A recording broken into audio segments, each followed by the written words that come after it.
નમસ્તે દર્શક મિત્રો, હું શ્રુતિ મોજીદ્રા સ્પીડ ન્યૂઝ 17 માં તમારું સ્વાગત કરું છું. તો જોઈએ આજના મુખ્ય સમાચાર.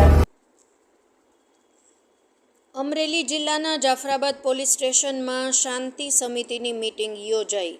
આગામી તહેવારોને ધ્યાને રાખી બેઠકમાં કાયદો વ્યવસ્થા અંગે ચર્ચા કરાઈ હતી.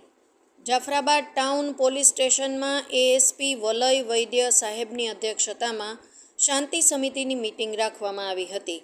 આગામી હોળી, ધૂળેટી અને રમઝાન માસને ધ્યાને રાખી કાયદો અને વ્યવસ્થા જળવાઈ રહે અને શાંતિપૂર્વક તહેવારો ઉજવાય તે માટે માર્ગદર્શન આપ્યું હતું.